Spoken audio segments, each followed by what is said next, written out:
Nearly 3.5 years after his disappearance, the family of Chance Engelbert is increasing reward money by $200,000 for information about what happened.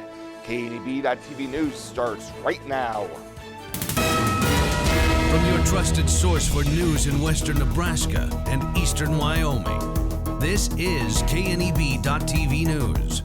Presented by Platte Valley Companies, premier provider of financial services. Hello, I'm Ryan Murphy. This is KNEB.TV News, powered by Platte Valley Companies. Thanks for joining me. In our top story, the reward for information in the disappearance of Chance Engelbert has now increased tenfold. Grandmother Linda Klunder says she's adding $200,000 to the $20,000 reward to help move the investigation forward. She tells KNEB News the money came from a recent inheritance and a discussion of what to do with it. My husband said, Linda, you can buy anything you want. And I said, well, I don't want anything. I said, well, yes, I do want something, but I don't think I can buy it. And he said, oh, and I said, yes, all I want is for Chance to be found and for us to find out what happened to him. However, Klunder said the increase will only be offered for 1 year until Chance's 30th birthday, which will be December 2nd, 2023. She says the family believes someone in the area knows something and just hasn't come forward, and knowing what happened would help bring the family peace of mind. Engelbert was last seen in July of 2019 walking from Gering into Terrytown following an argument with his in-laws. Well, the Nebraska State Patrol is conducting an officer-involved shooting investigation in Gering. The incident involving the Gering Police Department occurred at approximately 11:30 yesterday. Officers with the Gering Police Department had responded to a report of a man threatening self-harm at a residence at 1200 M Street in Gering. Preliminary investigation indicates that as officers were contacting the subject, identified as 53-year-old Danny Emmerich pointed a firearm at the officers. At that time, an officer discharged his service weapon multiple times, striking Emmerich, and officers then immediately rendered medical aid. Emmerich was transported to Regional West by Valley Ambulance, where he remains in stable condition. The Gering Police Department has requested that the State Patrol's Special Investigation Team conduct an investigation into the incident, which remains ongoing. The officer involved in the shooting has been placed on administrative leave. Looking for free instead of fees? Platte Valley Bank can help you keep your finances moving forward with no ATM fees. Whether you're headed to the lake, the mountains, or just to the grocery store, you can enjoy the freedom of free ATM access anywhere, anytime. Platte Valley Bank. You belong here.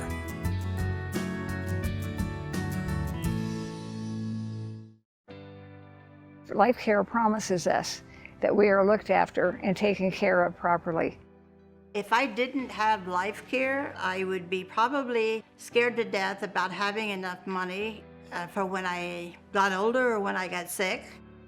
Moving in here was an easy decision and in fact a no-brainer.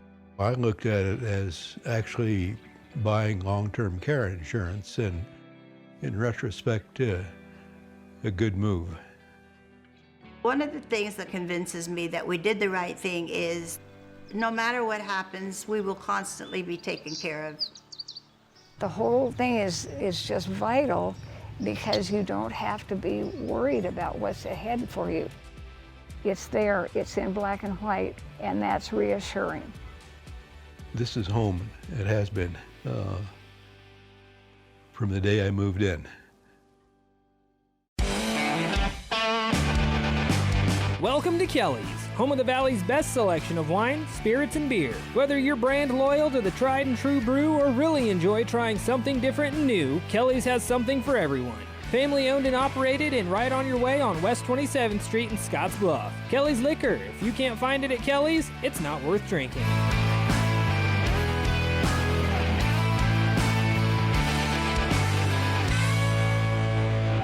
Welcome back. Fire officials say damage is estimated at $2 million to the contents and structure in a fire that broke out at a shop in rural Scottsbluff County Thursday morning. Scottsbluff Rural Fire Chief Carissa Shank says her department was called to a fully involved structure fire on Siegel Road around 7 a.m., finding a large mechanic shop and an attached office in flames and emitting heavy black smoke. Mutual aid was requested from nearly every fire department in the county, along with the Bayard and Banner County fire departments, as it took about 2.5 hours to get the blaze under control, and mop-up continued until about 1 p.m. Shank says the state fire marshal was called, and the cause of the fire was determined to be a faulty waste oil boiler. She says one firefighter was taken from the scene to Regional West due to heat exhaustion, and a home on the property was not damaged.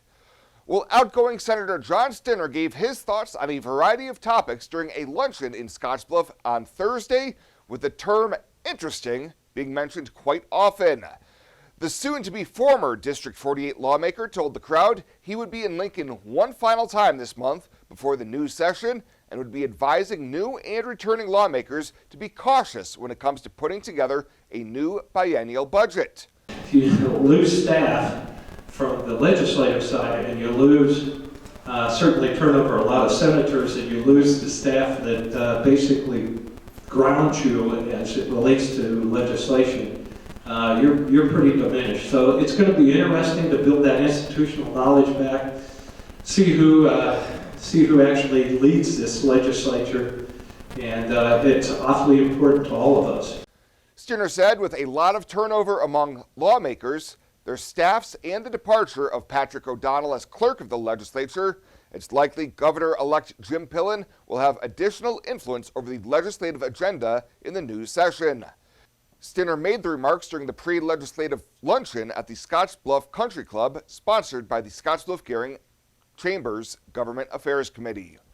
And Governor Pete Ricketts and the Nebraska State Patrol have recognized Frank Axiotas of Elkhorn with the Carnegie Medal awarded by the Carnegie Hero Fund Commission for his role of saving a victim in a September 2020 crash in Lincoln. He witnessed the crash involving 3 vehicles on I-80, and despite a fire that started to spread, he pulled out a 9-year-old boy out of a Chevy Trailblazer and worked with another passerby to break a window to rescue the boy's 21-year-old sister. After receiving the medal from the governor, Axiotas brushed off the talk that he's a superhero. I'm just Frank. I'm a dad, I'm a husband, I'm an uncle, a coworker. It's just something that happened in a day, and we're able to walk away from it. And I don't think I'm a superhero. I just was somebody in the right place at the right time. He also reminded those at the ceremony that he didn't act alone, and with help from fellow motorists, 4 people were transported from the crash site to hospitals with minor injuries. The Carnegie Medal is North America's highest honor for civilian heroism. Fly United Airlines, operated by SkyWest with Western Nebraska Regional Airport. United is dedicated to going the extra mile for you with daily flights to and from Denver, along with a commitment to excellent service. Reserve your flight today, and remember, United miles can be earned and redeemed with your flights. While at the airport, stop and enjoy authentic Italian food at Roma Italian Restaurant. Plus, Hertz Thrifty Car Rental is there for your car rental needs. Make life easier, relax, and get on board with Western Nebraska Regional Airport.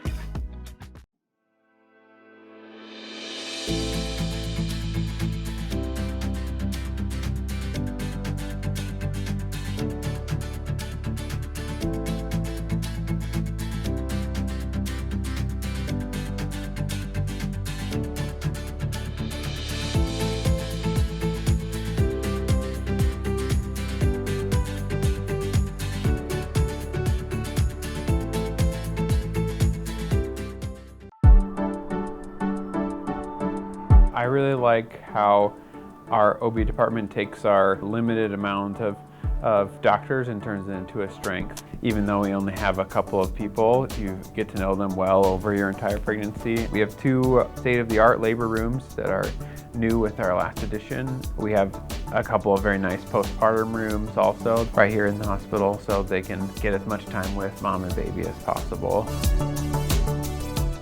Logos in Gearing is the place to get all of your school spirit gear, personalized gifts, and promotional items for your business and employees, and banners for any special event. Logos is also the only place to stop for custom screen printing or embroidery. You can even design it yourself on their interactive website. Stop into Logos today. They'll design it, print it, and have it to you in no time. There's no job too big or small for Logos. That's Logos in Gearing. The Evergreen Credit Card by FNBO. Earn unlimited 2% cash back on every purchase. Every day. Everywhere. Never worry about expiring points or category restrictions. Plus, there's no annual fee. Only from the Great Big Small Bank. A bank ever ready for you to earn more, wherever life leads. Evergreen by FNBO.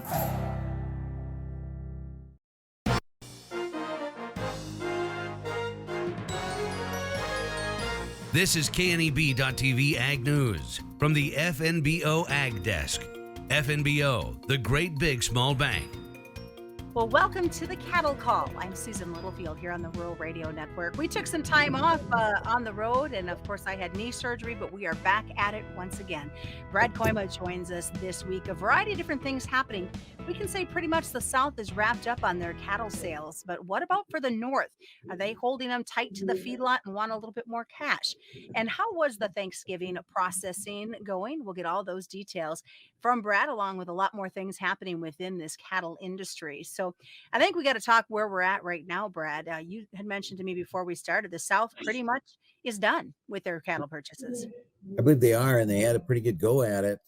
First of all, thanks for having me on, and it's really good to have you back. Thanks.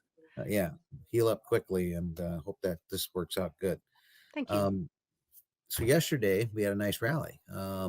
Market kind of was sloppy, 30, 40, 50 lower, just kind of listless, like it was not unusual for this time of year trade. And then all of a sudden the South started to come around. As you know, remember yesterday was a little early in the week to expect cash trade, but we ended up last week, we traded a few cattle at 155.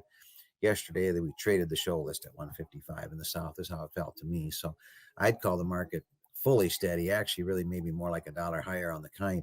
And you know, I think that's what encouraged the futures rally yesterday as well. So they're probably done for the week, like you said. Now the North hasn't hardly traded. There's been lots of bids. Last week we traded cattle for the most part at 157. At least that's what I got. I've been bid that again from 3 different packers. So far we're deciding to pass to see if we can't get a little more. We feel like the packer needs a few cattle. Some of these packers getting a little closer to the knife too, as I know there's cattle that we sold here last week that are getting picked up today, which is a little better than it is sometimes. So I think there's still some enthusiasm for the market, particularly if you've got the kind of cattle that might grade. You know, choice select spread again. We haven't talked about that for a while, but wow, it's almost $30 again. So you can still see that a packer is still chasing the grade and trying to find some cattle that will grade. And those cattle generally are up here in the North, not down there in the South. Did it surprise you, the numbers that came in from the Thanksgiving week trade and processing? That's a great question. And to say surprised hardly even begins to describe it. So they revised the slaughter. So every day you get estimated slaughter, right? The packer says, yeah, I think we killed 5,200 at this plant and 3,100 at that plant, and yada, yada. And then about a week later, typical, right, that it takes that long to count the cattle, which of course is complete baloney, because anybody that sold cattle knows that you get a check based on number of head, times what they weighed, times what they paid for them. It's really not complicated at all. Anyway, and the weights aren't complicated either. There's no reason we wait for 13 days. Sorry, on my soapbox. So they revised the week slaughter, the week of Thanksgiving, up by 15,000 head. Crazy. And what that ended up with, then with the total that was the highest Thanksgiving week slaughter since 2006. So, you know, some of the chatter, we may talk about this in a minute, from the packer complaining about is, you know, poor them. They don't have very good margins. and that they're thinking about cut and kill. Maybe they will tomorrow, but they certainly haven't done it here today or last week. That's for sure. When you talk about these poor processing margins for them, what is their magic number that they're looking at? $1,100 a head. No, just kidding. That's what it was for a while, right? Depending on how you do the math and who you believe exactly, and it depends if you're fully,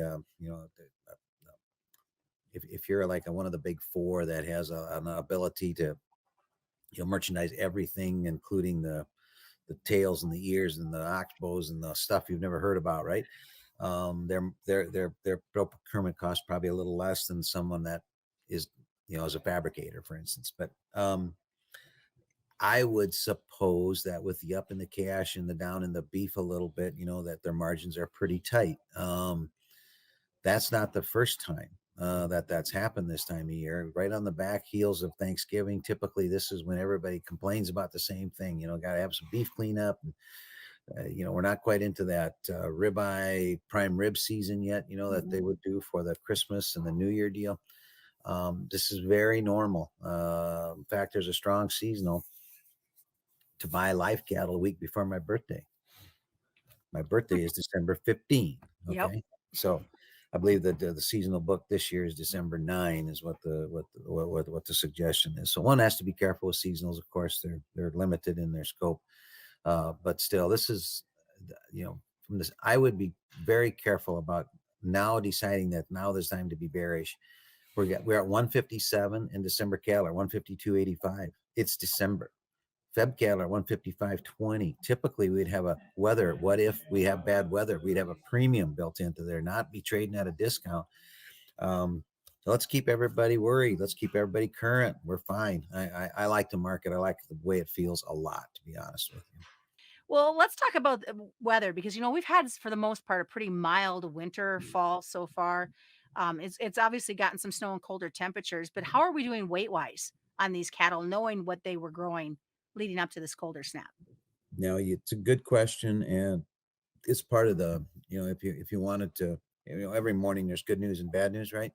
If you wanted to pull out the good news pile or the bad news pile in this case, I would say it's the average weights, and I don't think they're big. They're more than a week ago and more than a year ago by a little bit.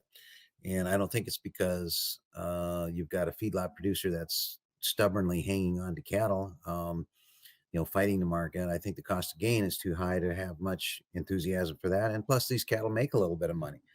Usually that's help, incentivizes people to sell it. But I think the reason is like you just said, the weather. We've had a stretch here where they haven't even had moisture on their back, and they've done it all. And I think anybody that you talk to would agree that performances have been better than expected, and so then the weight is better than expected. It's interesting to me, not being a nutritionist, but it looks like even though the cattle weigh more, we're still kind of chasing this grade deal. The grade has improved a little, but not like you might have thought it would.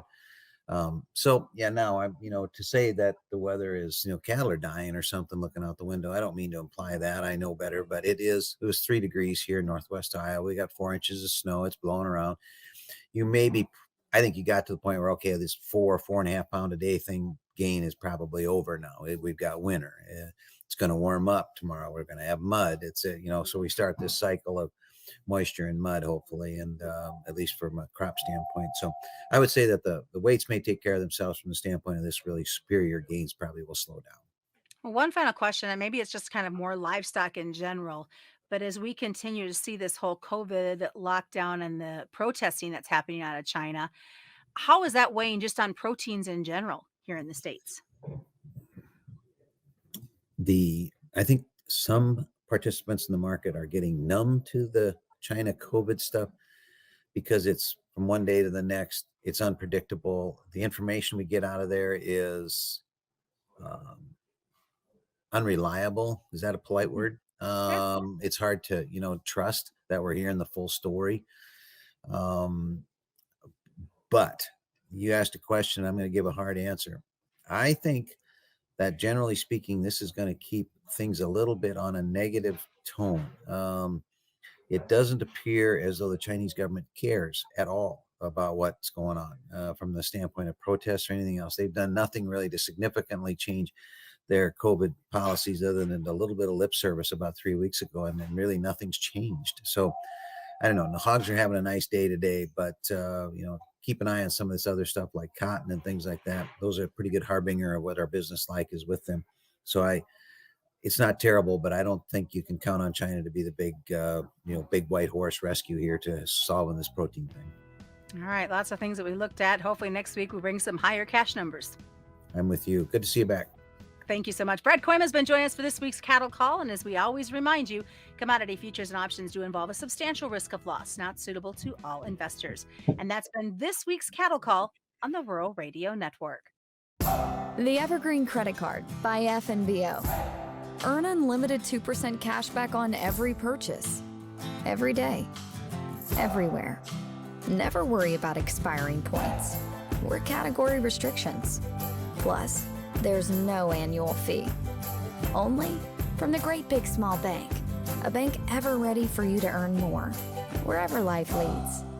Evergreen by FNBO. Yeah.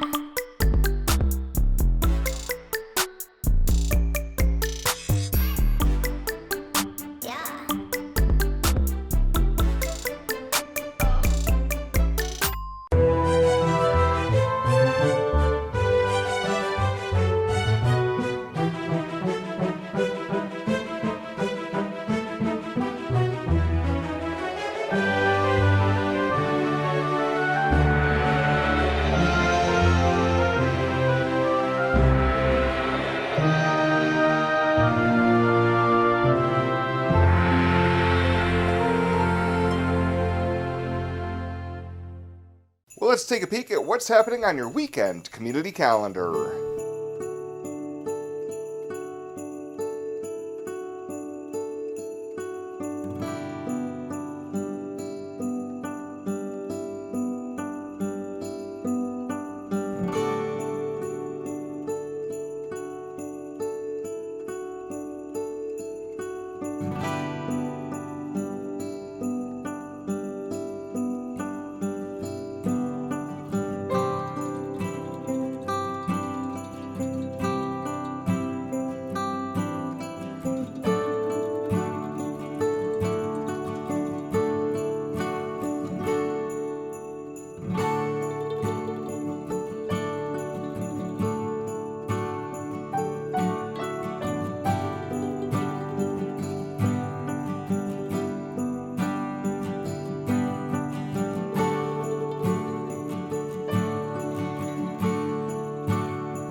The Community Calendar is brought to you by Riverstone Bank. First State Bank is now Riverstone Bank. community strong with the same people you know and trust.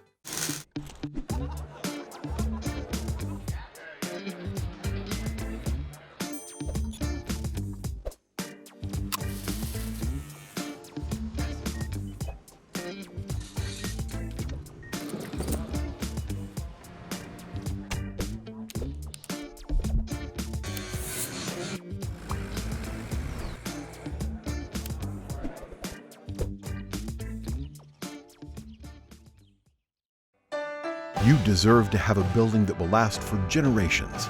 With more than 110 years of experience and thousands of satisfied customers, Morton Buildings is the industry leader you can trust. If you're planning for a garage, farm shop, horse barn, storage building for your RV, boat, or collectibles, there's no better time to buy. Contact your local Morton sales office or visit mortonbuildings.com to get started today. Looking for free instead of fees? Platte Valley Bank can help you keep your finances moving forward with no ATM fees. Whether you're headed to the lake, the mountains, or just to the grocery store, you can enjoy the freedom of free ATM access anywhere, anytime. Platte Valley Bank. You belong here.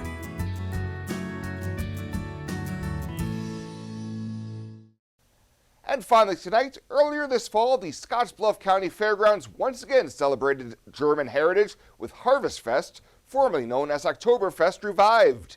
Following an evening filled with polka music, great German food, and lots of dancing, organizers raised $4,000 in profits to donate back to the community.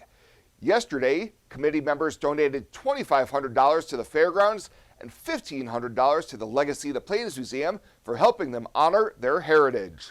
Committee member Dean Kammerzal tells KNB News that Germans migrated to Russia in the 1700s before coming to the North Platte Valley. In 1876, things changed and they had to become Russian citizens and so they all fled the country before the Bolshevik Revolution happened and migrated to this country.